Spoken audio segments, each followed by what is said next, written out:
Forbes just released its 2025 list of the most powerful women in sports, and the entire WNBA world is absolutely erupting right now. Caitlin Clark landed at number 4, sitting alongside actual billionaires and franchise owners, making her the most powerful female athlete on the planet. Meanwhile, Angel Reese didn't even make the top 50, and sources close to her camp say she's completely furious about it. But here's what nobody is mentioning. This isn't just about a Forbes ranking. This is about an $8.1 million empire that's rewriting everything we thought we knew about women's basketball economics. Before we jump into the shocking details, if you're Team Caitlin Clark, hit that like button and comment 22/7 to show your support. Trust me, you're going to want to stick around for what I'm about to reveal. The Forbes ranking isn't your typical sports award, where they look at assists and rebounds. They ranked Clark alongside people who literally own NBA franchises and run Fortune 500 corporations. The only women ranked above her were actual billionaires with net worths in the hundreds of millions. Think about that for a second. A 23-year-old basketball player being measured against executives who control entire sports empires.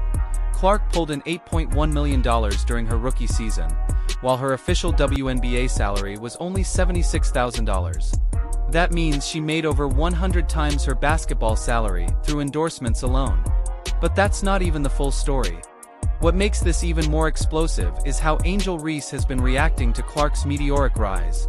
Sources inside the Chicago Sky organization say Reese has become increasingly vocal about what she believes is unfair treatment by the media and sponsors. Just last week, when Clark's Nike signature shoe sales leaked, showing more than 2 million units sold in 2025 already, Reese posted a cryptic Instagram message about real ones knowing who really runs the game. The timing wasn't a coincidence. Every time Clark achieves something major, Reese seems to fire back with a comment, a post, or a jab. And the pattern goes deeper than most people realize. Back in college, whenever Clark broke another scoring record at Iowa, Reese would suddenly drop workout clips or make statements about being overlooked. When Clark went number 1 overall to Indiana, Reese went 7th to Chicago and immediately started talking about proving doubters wrong. But here's the kicker. The market has spoken loud and clear that Clark's games are averaging 3 times the viewership of any other WNBA player in 2025. Her merchandise outsells the next 5 players combined. And when she missed 3 games earlier this month due to a minor ankle injury, ticket prices for those fever games dropped 60% overnight. What happened next stunned the entire basketball world. Nike executives, in a leaked internal memo, revealed that Clark's signature shoe line is projected to generate over $500 million in revenue by 2026, more than some entire WNBA franchises are worth. Meanwhile, Reese's Reebok contract, which she hyped heavily, is reportedly worth under $1 million per year. The difference is massive. Even veterans like Diana Taurasi, who've worked in this league for 20 years, are watching a second-year player surpass their entire career earnings in a single season. The real controversy exploded when Reese tried to hijack Clark's momentum during All-Star Weekend. With Clark sidelined because of that ankle injury, Reese launched a massive promotional blitz for her new podcast and merchandise line.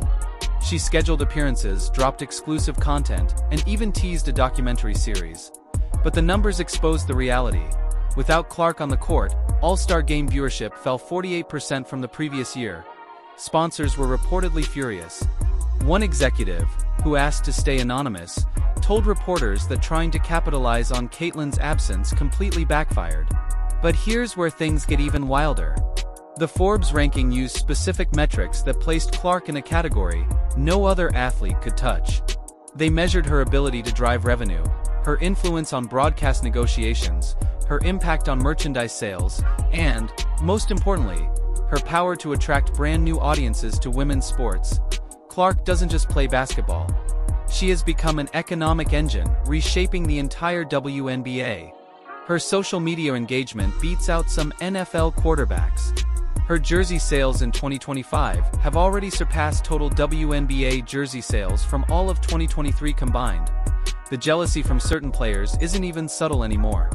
When Clark signed her groundbreaking State Farm deal last month, reportedly $15 million over 3 years, Reese immediately posted about how some people get handed everything while others have to fight for scraps. The subtweet was obvious to everyone.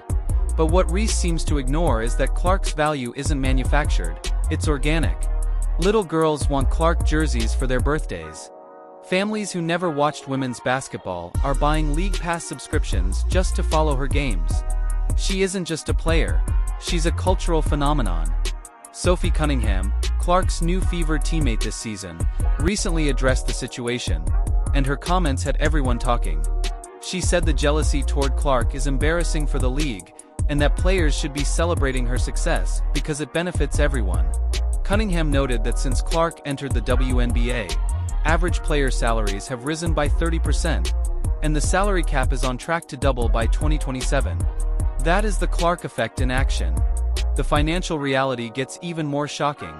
Clark's endorsement portfolio, Nike, Gatorade, State Farm, Wilson, Panini, totals an estimated $90 million over the next 5 years. For comparison, the entire Chicago Sky payroll for 2025 is roughly $2.3 million. Clark is earning more from one Nike commercial than some franchises spend on their whole roster, and no wonder resentment is building. What nobody expected was how this would affect team chemistry across the league. Multiple sources in various WNBA organizations say there is now a clear divide between players who support Clark's rise and those who feel threatened by it. Some veterans view her success as proof that women's basketball can finally hit the mainstream. Others, especially those who've been grinding for years without attention, see it as unfair that a second-year player is getting all the glory. The tension is real, and it's hitting locker rooms everywhere. The most revealing moment came during a recent press conference when Reese was asked directly about Clark's Forbes ranking. Instead of congratulating her, she deflected to talking about team success and how personal awards don't matter. But her body language told the real story. Crossed arms, tense jaw, visible frustration. Sports psychologists who analyzed the footage said it was classic jealousy behavior. One expert even noted that Reese shows textbook signs of someone struggling with comparison in a hyper-competitive environment. Here's something that will blow your mind. Clark's economic impact goes far beyond her own earnings. Cities hosting Fever games are seeing huge surges in hotel bookings, restaurant business, and local spending. Indianapolis tourism officials estimate Clark has generated over $50 million in economic activity for the city in 2025 alone. When the Fever travel, opposing teams are moving games into larger arenas just to handle demand. The Las Vegas Aces even moved their game against Indiana to T-Mobile Arena after the original venue sold out in minutes. The social media numbers are just as wild.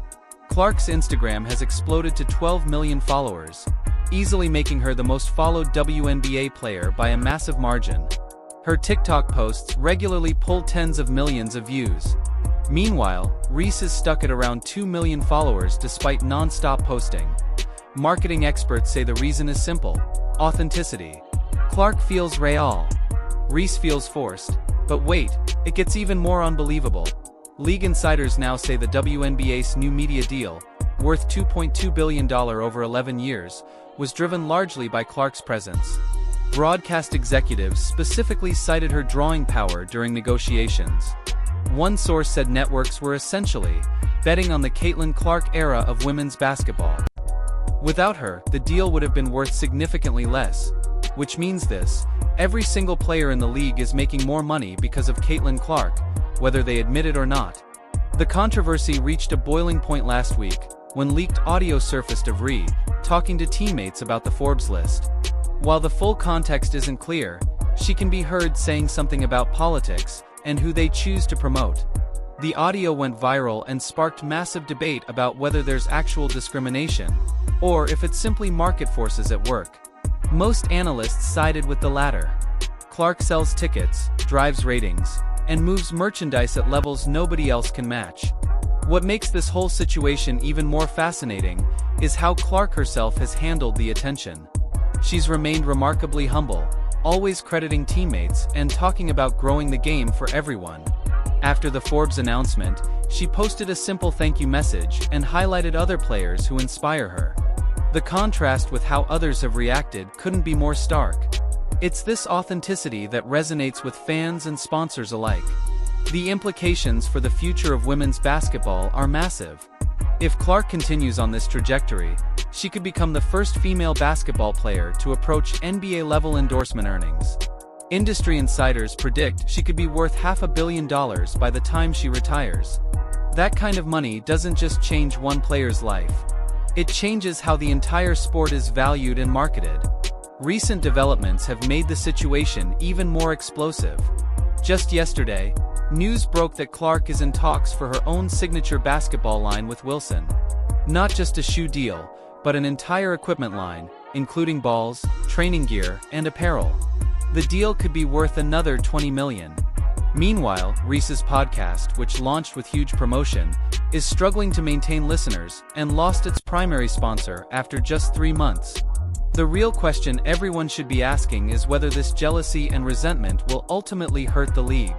Some analysts worry that the negative energy directed at Clark could turn off new fans who are just discovering women's basketball. Others argue that rivalry and conflict drive interest. But when that conflict stems from pure jealousy rather than on-court competition, it risks looking petty and unprofessional. Make sure to subscribe and hit the notification bell because I'll be covering every development in this explosive story. The drama between Clark and Ree is far from over. And with the 2025 season in full swing, things are only going to get more intense. The bottom line is simple. Caitlin Clark has transcended basketball to become a cultural and economic phenomenon. She's not competing with other WNBA players anymore. She's competing with global sports superstars for influence and earning power. The Forbes rankings simply confirmed what the market already knew. And for those who can't accept that reality, the jealousy is only going to eat them alive, while Clark continues to soar to unprecedented heights. The revolution in women's basketball has a name.